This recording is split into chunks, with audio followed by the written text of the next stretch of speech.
Bismillahirrahmanirrahim. Assalamualaikum warahmatullahi wabarakatuh.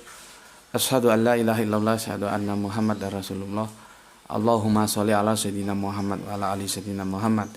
Kama sholaita ala sayyidina Ibrahim wa ala ali sayyidina Ibrahim bil alamina innaka Hamidum Majid.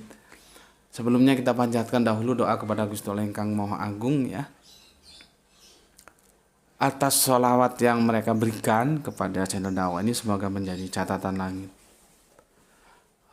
amal soleh bagi mereka ya, dan insya Allah Allah akan membalasnya dengan yang lebih baik lagi.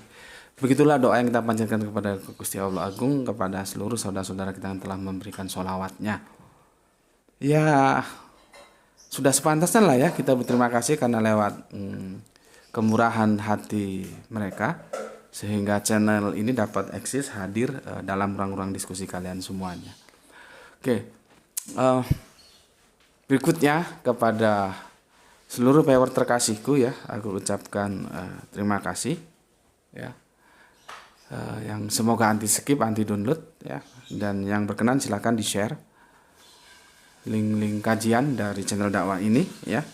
Semoga itu menjadi catatan langit amal soleh bahwa kau telah mengambil bagian dalam syiar dakwah Islam. Dan untuk doa-doa baiknya, terima kasih semuanya lah ya, nggak bisa satu-satu aku sebut. Semoga kebaikan doa itu juga tercurahkan kepada kalian semuanya, amin amin ya robbal alamin. Oke. Bismillahirrahmanirrahim. Ngopi dulu. Ini seri yang ke-8 ya. Videoku harus dilihat secara runut, sistematis, jangan ngacak. Jadi sebelum ke seri yang ke-8, kamu harus lihat lagi seri-seri sebelumnya ya. Di seri yang ke-7 aku telah memberikan tanggapan dan akan kita tuntaskan lagi ya. Jadi kita bikin 2 video ya. Yang pertanyaan dari Mas CS ya. Dan ini sepertinya apa ini? Oh iya, Mas OC ini siapa? OC. Saya dari Madura, Gus. Semoga pertanyaan di atas dijelaskan, soalnya saya masih bingung. Nah, ini sudah aku jelaskan Mas ya, tapi Mas OC kalau mau lihat harus runut. Penjelasannya sebagian sudah ada di seri yang ke-7. Ini sekarang seri ke-8. Aku tuntaskan jawabannya ya. Jadi kata-kata nelen ludah sendiri atau menjilat ludah sendiri atau ludah-ludahan itu ndak pantas dibawa dalam dunia akademik. Karena kesalahan dalam dunia akademik itu biasa. Dia kenapa salah? Kenapa dia pernah belajar? Itu bagus daripada dia tidak pernah salah, orang dia nggak pernah belajar. Yang jadi masalah itu ketika dia sudah tahu salah tapi bertahan dalam kesalahan, itu yang bermasalah. Jadi kalau dia salah ya tidak ada masalah. Masalahnya dia mau nggak keluar dari kesalahan itu menuju kepada kebenaran, itu masalahnya. Jadi beda ya. Kalau di dunia politis Anda tidak boleh salah tapi Anda boleh berbohong. Di dalam dunia akademis Anda boleh salah tapi Anda tidak boleh berbohong. Ya. Jadi dalam dunia akademis itu kejujuran, tidak boleh bohong. Salah nggak apa-apa. Karena kebenaran-kebenaran kita itu juga ada kebenaran absolut dan ada kebenaran yang masih berproses. Yang beda antara dunia akademis dan dunia politis. Jadi kata-kata nelen ludah sendiri atau menjilat ludah sendiri atau ludah-ludah apa kayak itu tidak pantas dibawa dalam kerangka berpikir akademis. Yang dibawa itu di dunia politis. Misalkan dia punya janji politis, nanti kalau gue terpilih menjadi kepala daerah di sini, nanti lu semua gue kasih subsidi tiap yang nggak mampu, setiap anak yang mau kuliah gratis dari gue. Nah, ternyata setelah dia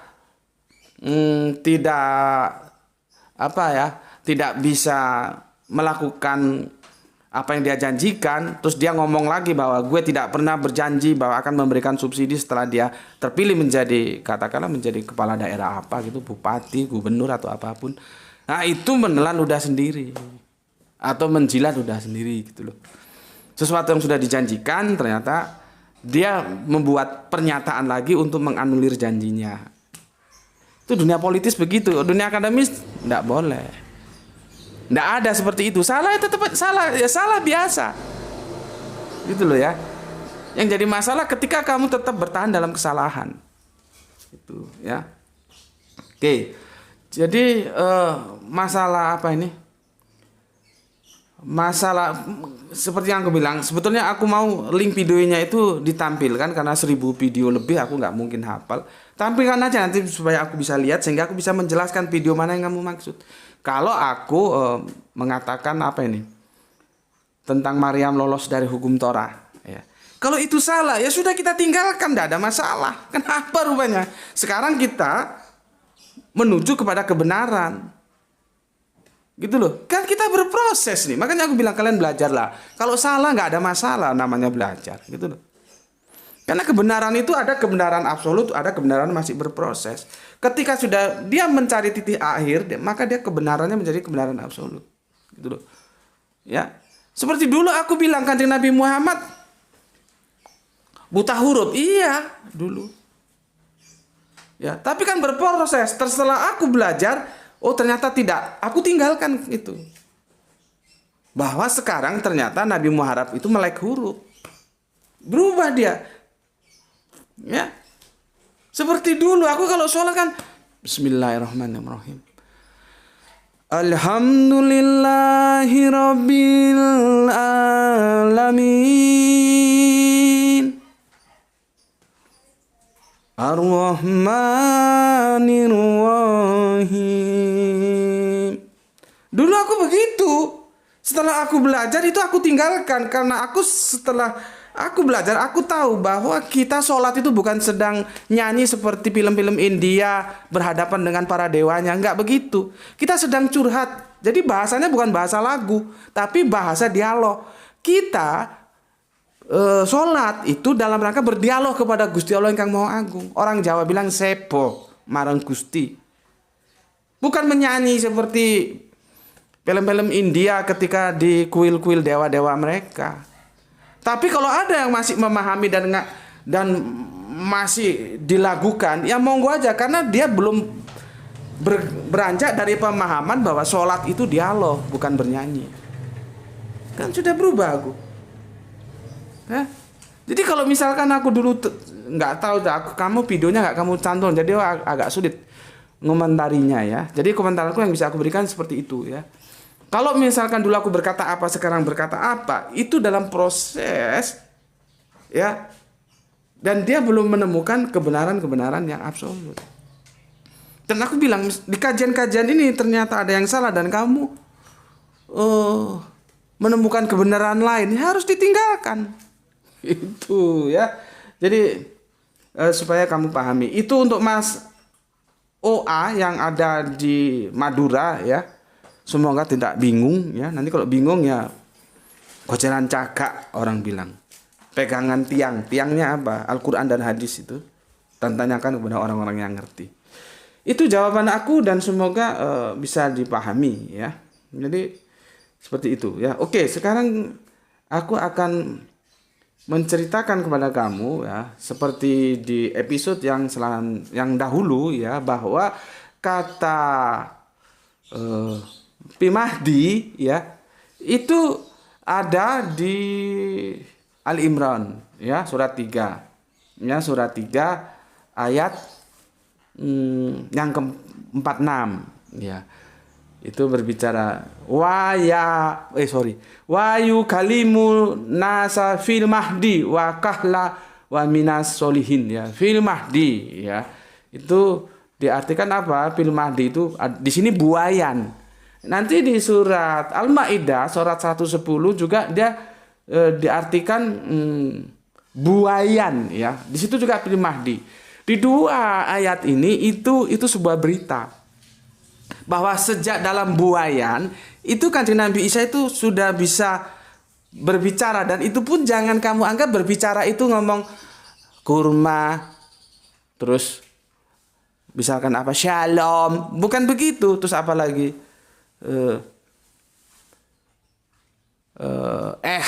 terus apa lagi gitu, bukan begitu. Artinya dia sudah bisa berdiskusi karena Nabi ini Ya aku bilang lagi, mana ada nabi goblok, mana ada nabi ya cerdas, dan kanjeng Nabi Isa itu cerdas. Jadi tidak sama konteksnya ketika di surat 19 ayat 29. Ya, di situ ada Pi Mahdi juga, ya. Kan begini, Syarat ilaih kholu kaifa nukallimu mangkana fi mahdi sobia. Ini konteksnya ulama-ulama, tokoh-tokoh agamawan Yahudi itu merendahkan si Yesus, kanjeng Nabi. Artinya perang psikologis loh. Bagaimana gue mau diskusi sama anak kemarin sore gitu loh. Ya. Oke ya. Nah, sekarang kalian sudah tahu dan ini sudah aku jelaskan, aku tinggal melanjutkan. Kita cari korelasinya di mana kecerdasan Yesus itu bisa kita lihat. Ya. Oke. Nanti kamu supaya tahu ya. Kamu buka Injilmu, buka di Injil Lukas, ya. Buka di Injil Lukas.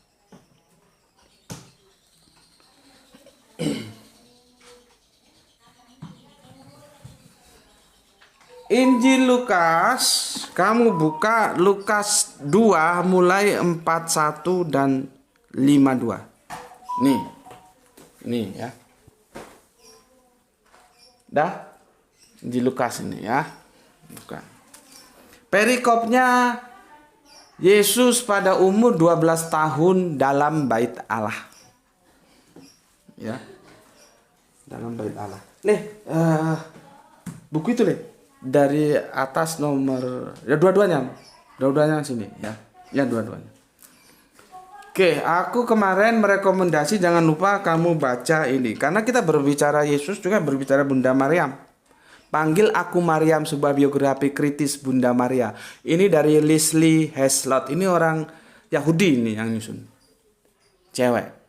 Ya. Supaya kamu tahu. Supaya nggak dibodoh-bodohi sama pendongeng-pendongeng itu. Nih. Ya. Nih. Ya. Ini ya lumayan tebal juga ini. Ya.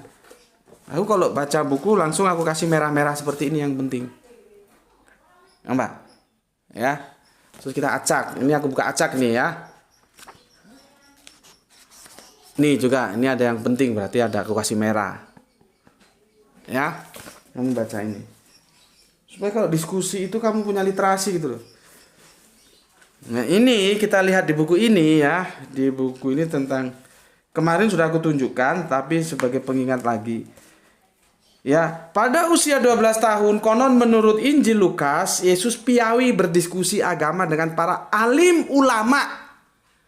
Bukan sama Yahudi kaleng-kaleng.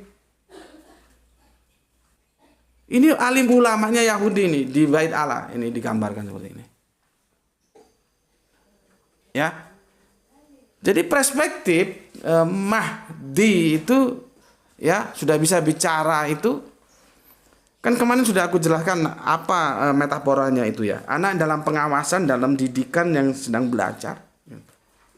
Ya, seperti itu. Dia sudah pandai diskusi, jangan bicara kamu terus bisa ngomong sepatah dua kata. Oh, ini bayi ajaib ini ya. Goblok gue. Ya, sekarang kita lihat. Jadi buku ini sangat membantu ya. Silahkan kalian cari ya. Taruh sana tuh. Ya. Sekarang aku buka perjanjian barumu di Injil Lukas. Ya. Perikopnya Yesus pada umur 12 tahun dalam bait Allah. Ya. Ayat yang pasal yang kedua ayat yang 41 ya. Kitabnya Injil Lukas. Tiap-tiap tahun orang tua Yesus pergi ke Yerusalem pada hari raya Paskah. Ini Paskahnya Yahudi loh ya, bukan Paskahnya Kristen. Ini Paskahnya Kristen beda sama Paskahnya Yahudi. Makanya aku bilang, Nasrani itu sebelum Kristen itu kan setelah berubah dari Nasrani. Cikal bakalnya kan Nasrani. Ya. Bahkan Kristen itu kan mulainya di Antioquia. Sebelumnya itu orang nggak kenal Kristen. Ya. Nasrani sebetulnya, makanya Al-Quran tidak mau nyebut Kristen, yang disebut Nasrani, Nasoro, Nasiria, gitu ya. Di situ kamu tahu kenapa Al-Quran tidak mau menyebut Kristen. Kristen itu ejekan ya, di Antioquia ya. Awalnya di Antioquia. Jadi Nasrani itu ya cikal bakalnya ya Yahudi, dan Yesus itu hidup dalam syariah-syariahnya Yahudi seperti disunat gitu ya. Tapi kalau Kristen sekarang nggak disunat ya itu nggak tahu kok, nggak malu ngaku Kristen nggak sunat. Aduh. Tiap-tiap tahun orang tua Yesus pergi ke Yerusalem pada hari raya Paskah. Ketika Yesus telah berumur 12 tahun, ya memang begitu, penulis-penulis Injil Perjanjian Baru begitu ya. Jadi dia berbicara sepertinya saklek. Apa ya 12 tahun benar, apakah dia sudah hitung umurnya? Kan ya nggak bisa. Tapi ya udahlah, kita terima aja ya. Ketika Yesus telah berumur 12 tahun, pergilah mereka ke Yerusalem seperti yang lazim pada hari raya itu. Jadi itu menjadi ritual ibadah mereka ya. Sehabis hari-hari perayaan itu, ketika mereka berjalan pulang, maksudnya sudah selesai ibadahnya, balik gitu ya. Tinggallah Yesus di Yerusalem ya. Yerusalem kalau kita Darussalam. Jadi lidah Ibraniun Yerusalem, lidah Arabiun Darussalam, gitu ya. Ketika mereka berjalan pulang, tinggallah Yesus di Yerusalem tanpa diketahui orang tuanya. Jadi Pak Yusuf sama Bunda Maryam nggak ngerti ini tertinggal anaknya ini. Bagaimana kok bisa tertinggal itu kita ya nggak tahu, nggak dijelaskan ya. Karena mereka menyangka, jadi bapak ibu ini, Pak Yusuf dan Ibu Maryam ini menyangka si Yesus itu ada di antara orang-orang seperjalanan mereka, kan rombongan balik gitu ya. Seperti kalau kita bayangkan, kita misalkan sholat Id lah gitu ya, entah itu Idul Fitri, Idul Adha. Kan setelah pulang itu, selesai sholat kan bondong-bondong pulang gitu. Begitu juga mereka setelah selesai Paskah pulang ke tempatnya masing-masing. Yesusnya orang ono, dikirain sama bapak dan bundanya dia ada di antara rombongan-rombongan itu ya, yang seperjalanan dengan mereka gitu loh. Berjalanlah mereka sehari perjalanan jauhnya. Wah, ya jauh juga ya. Lalu mencari dia di antara kaum keluarga dan kenalan mereka. Di Yesus ini, mana Yesus ini? Mana? Ya tentunya bukan Yesus ya. Yesus itu kan nama yang diberikan oleh Yunani punya. Ya. Mana ini anakku? Mana ini anakku? Dicek di rombongan nggak ketemu, nggak ada. Ya. Ya. Karena mereka tidak menemukan dia, kembalilah mereka ke Yerusalem sambil terus mencari dia. Jadi ayah bundanya nggak menemukan di antara rombongan itu, akhirnya ayah bundanya kembali ke Yerusalem untuk mencari Yesus. Ya. Sesudah 3 hari mereka menemukan dia dalam bait Allah. Jadi pencariannya itu 3 hari. Ya. Setelah 3 hari, ya, baru ketemu. Ya. Ya, setelah 3 hari baru ketemu. Ya. Mereka menemukan dia di dalam bait Allah. Apa yang terjadi? Lihat. Ia, maksudnya Yesus, sedang duduk di tengah-tengah alim ulama. Lihat itu. Alim ulama. Ini ya. Tuh. Alim ulama. Bukan kaleng-kaleng Yahudi. Ini kiainya Yahudi, ulamanya Yahudi. Alim ulama. Ini sudah dalam edisi bahasa kita ya. Sebetulnya ini salah. Alim itu mufrad, ulama itu jamak. Sebetulnya kalau jamak ya, mereka ia sedang duduk di tengah-tengah ulama. Nah, sebetulnya begitu seharusnya. Tapi ini menjadi kata majmu, alim ulama. Sebetulnya itu salah. Kalau alim itu tunggal, ulama itu plural gitu loh. Kalau dia mau karena ini di tengah-tengah berarti ya plural kan, seharusnya begini. Ia sedang duduk di tengah-tengah ulama gitu seharusnya. Ya, alim ulama. Jadi intinya dia berdiskusi dengan ulama-ulamanya Yahudi. Sambil mendengarkan mereka dan mengajukan pertanyaan-pertanyaan kepada mereka. Jadi ya namanya diskusi tanya jawab ya. Dan semua orang yang mendengar dia sangat heran akan kecerdasannya.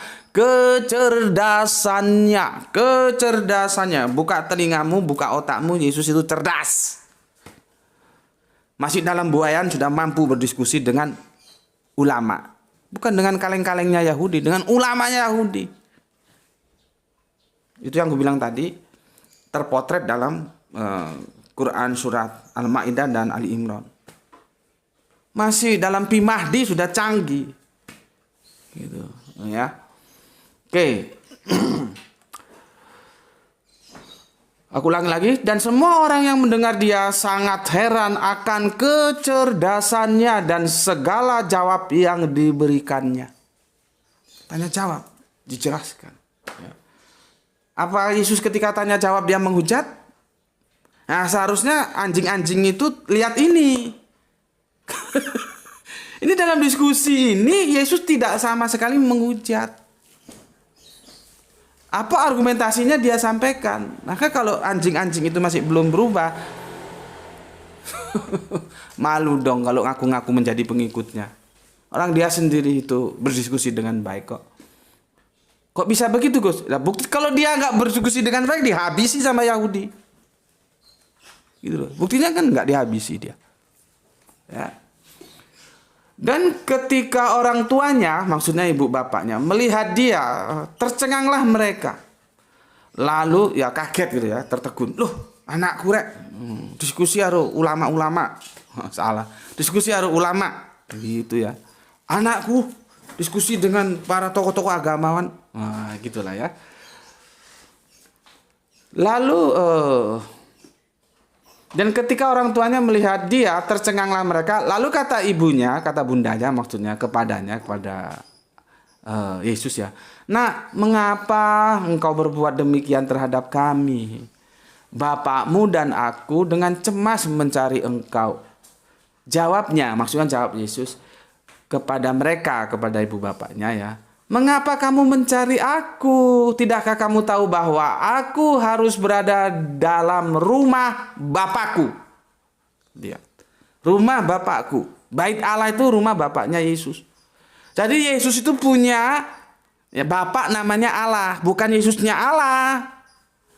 Kon goblok bahasa Indonesia nggak ngerti. Yesus itu punya Bapak namanya Allah, bukan Yesus Allah. Aduh, ini kan bahasa Indonesia yang sangat sederhana kok kalian nggak bisa paham sih. Makanya kalau dogma itu sudah membunuh kecerdasan akalmu, jadinya kacau balau. Di sini jelas dia bilang ya, lihat ini ya. Jawabnya kepada mereka, mengapa kamu mencari aku? Tidakkah kamu tahu bahwa aku harus berada di dalam rumah Bapakku? Siapa yang dimaksud rumah Bapakku itu? Siapa?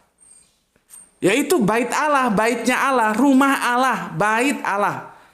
Bait Allah, Ibraniun, Baitullah, Arabiun. Gitu loh. Lah Allah itu bapaknya, maka dia mau di rumah Bapakku. Jadi Yesus punya bapak namanya Allah, bukan Yesus itu Allah.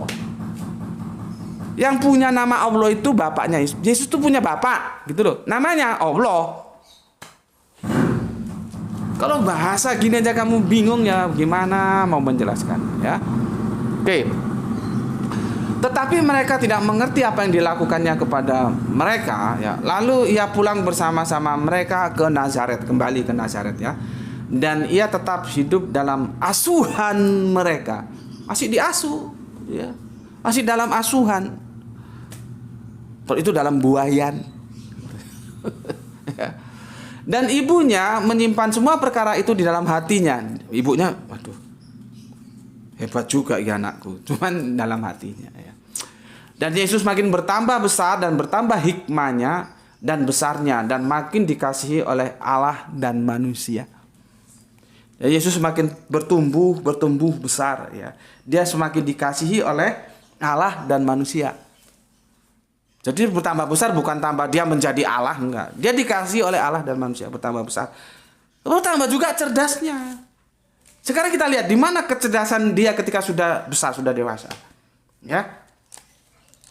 Tapi setidaknya di sini kita sudah mendapatkan gambaran. Ketika masih kanak-kanak, masih remaja lah ya, belum dewasa, belum kahlan, ya, dia itu sudah jago berdiskusi. Gitu loh. Ya, itu dipotret sama si Lukas. Sekarang kita lihat, ketika sudah dewasa, maka kita lihat di Markus. Ya. Hukum yang terutama, Markus 12 dimulai ayat 28. Nih. Ya. Nih. Jadi kalian-kalian itu ikuti kecerdasan Yesus. Ngaku Kristen tapi yang diikuti bukan ajarannya Kristus itu gimana? Salah satu ciri orang-orang Yahudi, mereka tidak gampang percaya, maka mereka selalu menguji. Ini orang ini bener nggak ya? Ya, selalu diuji. Kita lihat. Ya, perikopnya hukum yang pertama, ya, itu di Markus 12:28. Lalu seorang ahli Torah yang mendengar Yesus dan orang-orang Saduki bersoal jawab dan tahu bahwa Yesus memberi jawab yang tepat kepada orang-orang itu, ya, datang kepadanya dan bertanya. Tapi ini sudah dewasa dia, sudah kahla. Ya, kalau tadi kan masih remaja, masih kanak-kanak. Bukan bayi. Ya. Lihat ini. Yesus diuji. Ya. Hukum manakah yang paling utama? Diuji sama orang Yahudi. Yesus menjawab. Jawab Yesus, hukum yang terutama ialah dengarlah hai orang Israel, Tuhan Allah kita, Tuhan itu Esa. Tunggal, bukan Tritunggal. Katanya pengikut Yesus, tapi logos firman dari Yesus nggak diikuti. Gimana? Kamu masih bermain dalam dogma karena sudah tersuntik dalam otakmu sehingga kamu tidak mampu menerima kebenaran dari Yesus. Yesus itu katakan ehad itu tunggal, bukan Tritunggal. Gitu loh. Jadi kamu kalau memahami kata ehad itu harus mengikuti Yahudi, karena ini dalam perspektif Yahudi. Seperti aku bilang tadi, Nasrani itu cikal bakalnya dari Yahudi. Bagaimana cara orang-orang Yahudi memahami kata ehad itu? Apakah orang-orang Yahudi itu sudah kenal Tritunggal? Orang kenal. Sampai detik ini mereka pahamnya adalah ehad, ahad kalau Arabiunnya, ehad itu Ibraniunnya. Tunggal, bukan Tritunggal. Ya, kita lihat apa komentar berikutnya. Itu hukum pertama, ya. Terus kasihlah, ini hukum kasih. Kasihlah Tuhan Allahmu dengan segenap hatimu dan dengan segenap jiwamu dan dengan segenap akal budimu. Ya. Jadi pakai akal dan dengan segenap kekuatanmu. Pak, beragama itu pakai akal gitu loh. Coba orang-orang Tritunggal itu bagaimana menjelaskan supaya akal bisa menerima 3, katanya 1, katanya 3 itu gimana? Nanti paling-paling dikerjain ada ausia ya. Coba ambil deh buku Bapak yang mana? Itu yang di bawah itu. Dari bawah nomor 2, yang tipis. Ya itu. Bukan dari atas nomor 3. 1, 2, 3 ya. Nanti diakal-akali lagi itu. Dengan istilah-istilah yang dibikin-bikin.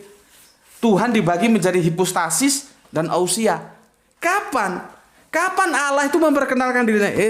Gue ini terdiri dari hipostasis dan ausia itu. Ya, lu harus tahu. Kapan Tuhan ngomong gitu? Kapan Allah ngomong gitu? Ini kan pinter-pinternya orang-orang filsafat aja.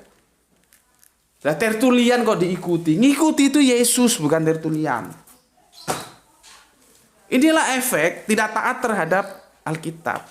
Lah kalau orang Islam ikut-ikutan tidak taat terhadap teks-teks Alkitab, bisa bubar kamu. Orang teksnya sudah jelas ehad itu tunggal, ditahrib dalam penafsirannya menjadi apa? Tritunggal.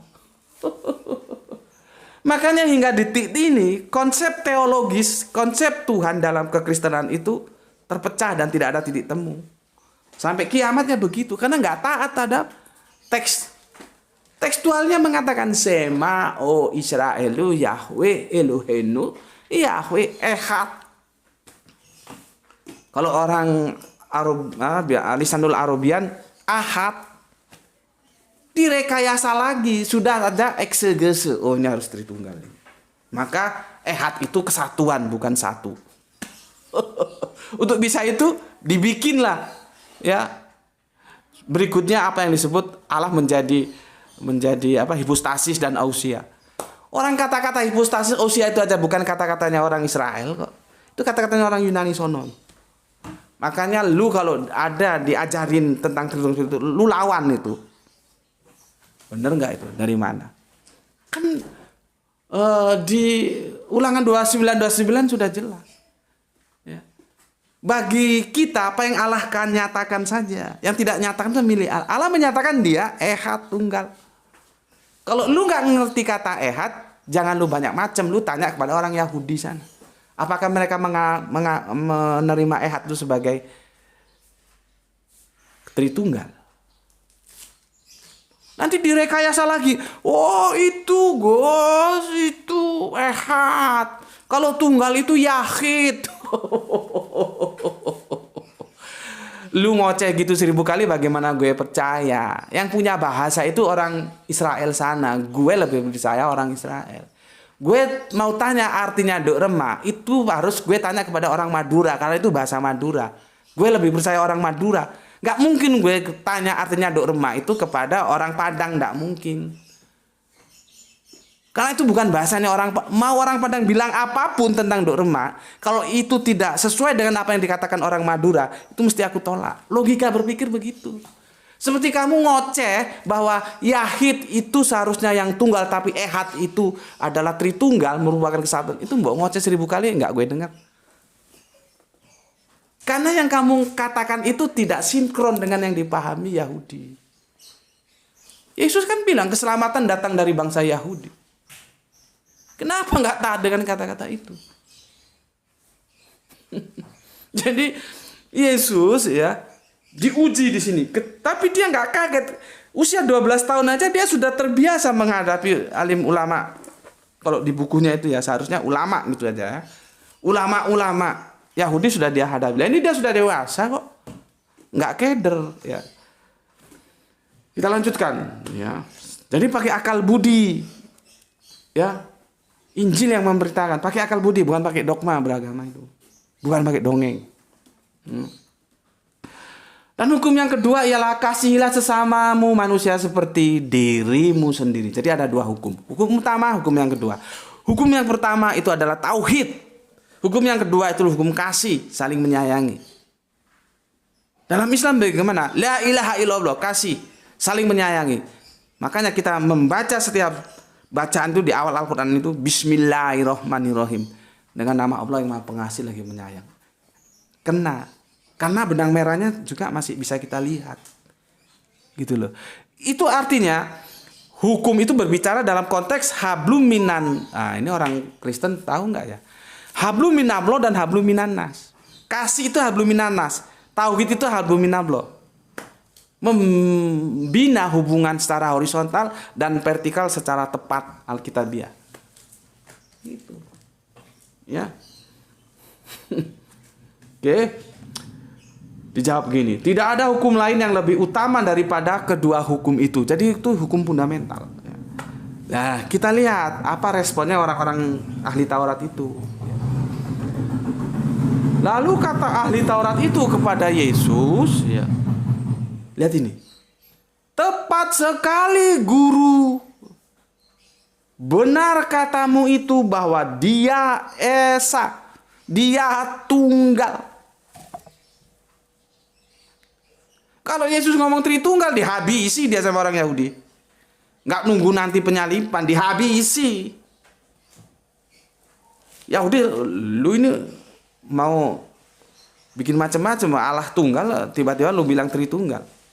Dihabisi. Tapi kan Yesus mengatakan tunggal, Esa, Ehad. Maka dijawab oleh Yahudi itu, yang sini diwakili oleh ahli Taurat itu, tepat sekali guru, ya. Benar katamu itu bahwa dia Esa dan bahwa tidak ada yang lain kecuali dia. La ilaha illallah. Tidak ada yang lain kecuali dia. Bisa nggak memahami diksi tidak ada yang lain kecuali dia? Itu sudah mengunci. Artinya dia itu tunggal enggal. Satu tuh, bukan kesatuan gitu loh. Repot memang kalau bahasa aja nggak paham dan dipegang terjemahan, repot. Ya. Memang mengasihi dia dengan segenap hati, dengan segenap pengertian, dengan segenap kekuatan, ya, dan juga mengasihi sesama manusia seperti dia sendiri adalah jauh lebih utama daripada semua korban bakaran dan korban sembelihan. Kan aku sudah bilang, kalau ada agama mengorbankan manusia itu pagan itu. Dulu itu Yahudi itu korban bakarannya itu bukan manusia, dibakar itu bukan. Yang disembelih juga bukan manusia, ya binatang korban semua. Nanti kami menapaktilasi Bapak Abraham. Sebentar lagi nggak tahu tanggal berapa hari raya korban, Idul korban. Ya. Yang dikorbankan apa? Yang disembelih apa? Binatang bukan manusia. Yahudi juga begitu. Ini ada tiba-tiba ngomong manusia mengorbankan manusia, dibilang pagan nggak mau, repot. Ya. Oke. Yesus melihat bagaimana bijaksananya jawaban orang itu. Jadi saling mensupport. Dengan jawaban orang-orang Farisi itu Yesus mengatakan, Yesus melihat bagaimana bijaksananya jawaban orang itu. Dan ia berkata kepadanya, engkau tidak jauh dari kerajaan Allah. Dan seorang pun tidak berani lagi menanyakan sesuatu kepada Yesus. Kenapa? Sungkan. Ini orang bukan kaleng-kaleng. Ini orang pintar, orang cerdas. Gitu loh. Jadi nggak wani macam-macam, nggak diremehkan lagi. Gitu loh. Ya, nggak diremehkan lagi. Ya. Jadi Yesus itu cerdas. Gitu loh. Dan dia katakan ya, engkau tidak jauh dari kerajaan Allah. Sekarang kamu memahami konsep Tritunggal, ya tinggal kamu dekatkan ke sini, kamu jauh apa dekat dengan kerajaan Allah. Karena Yesus mengajarkan Allah tunggal. Itu loh. Berapa lama tuh? Paham? Ya. Jadi di sini satu tarikan napas, ya. Aku menjelaskan dalam perspektif Al-Quran dan Injil, ya, bahwa Yesus itu cerdas. Tapi jangan ngomong Yesus bisa ngomong di masa kanak-kanak. Di masa bayi masih dalam gendongan. Orang kata gendongnya aja nggak ada kok. Ya, kamu resapi kajianku. Kalau kurang paham diulangi, ya, supaya kamu menemukan kebenaran. Kalau kemarin saya salah, Gus. Saya kira Yesus itu bisa ngomong. Saya kira Kanjeng Nabi saya itu bisa ngomong sejak masih bayi, masih oek-oek, masih dalam gendongan gitu. Ya enggak apa-apa. Kalau kamu sebagai manusia yang berpikir menggunakan akal, enggak apa-apa salah. Karena aku bilang, belajar salah itu enggak apa-apa. Dalam dunia akademis salah enggak apa-apa. Yang enggak boleh itu bohong. Nah, sekarang kamu sudah tahu salah, ya sudah tinggalkan, kita menuju kepada kebenaran. Karena kita sudah menunjukkan bahwa sebuah pemahaman Yesus bisa ngomong sejak bayi itu adalah salah dan kita sudah buktikan itu salah. Karena aku sudah bilang, kebenaran itu tetap diterima sebagai kebenaran selama dia tidak bisa dibuktikan salah. Dan kita sudah buktikan itu salah. Maka kamu harus tinggalkan dan menuju kepada kebenaran bahwa Yesus atau Kanjeng Nabi bisa ngomong sejak oek-oek dalam gendongan itu adalah dongeng. Al-Quran tidak pernah berkata begitu. Ya, kamu pahami dulu. Bismillahirrahmanirrahim.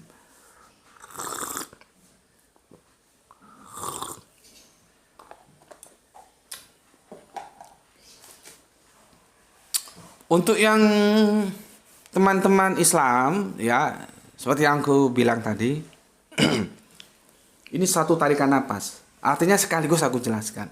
Ya. Dari sini kamu semakin bisa membaca roadmap, peta teologisnya kamu tahu, sehingga kamu bisa menentukan sikap. Ya. Tapi tentunya kamu pahami dulu kajian-kajian ini. Ya. Sudahlah.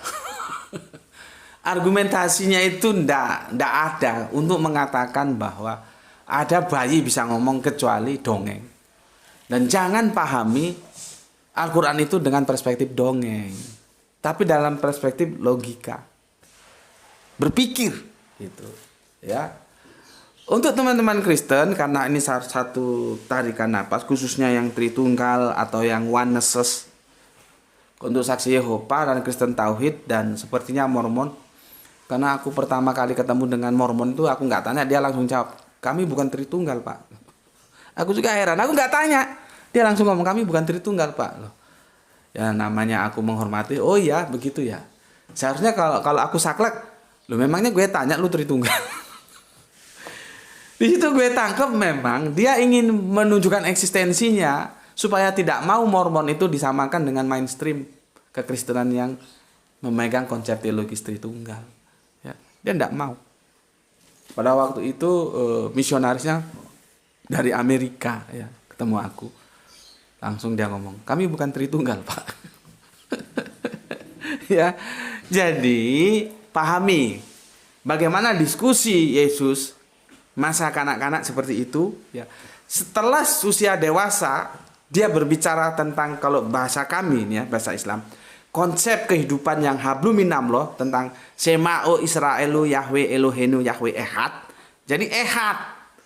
Kalau you nggak ngerti Ehad, tanya sama rabi-rabi sana. Ya.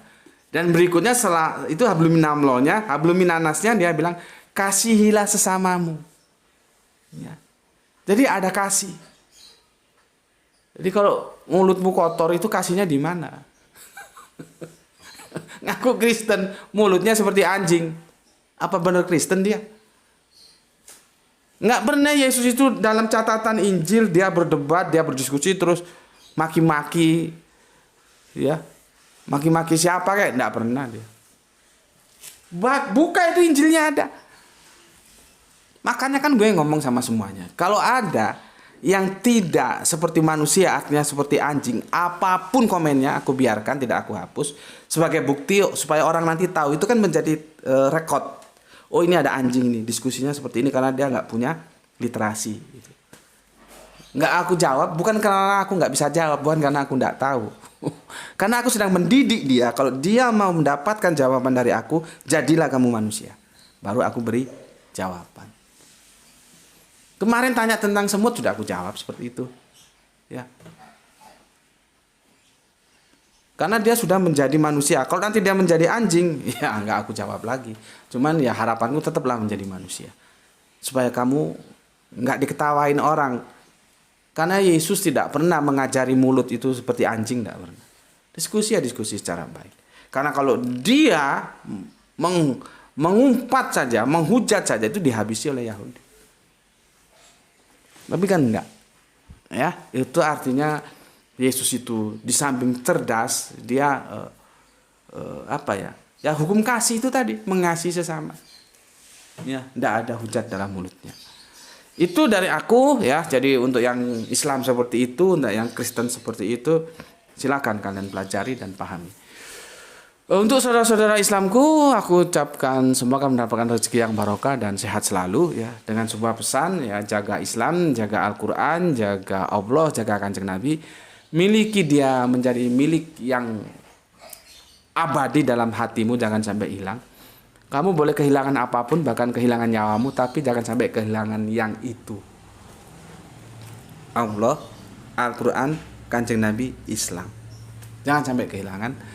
Dan berikutnya tetap beri hormat kepada saudara-saudara yang memilih jalan lain, yang tidak sejalan dengan kita. Mereka punya hak untuk menentukan pilihannya. Hormati mereka. Oke. Itu dari aku. Bismillahirrahmanirrahim. Alhamdulillahirabbil alamin.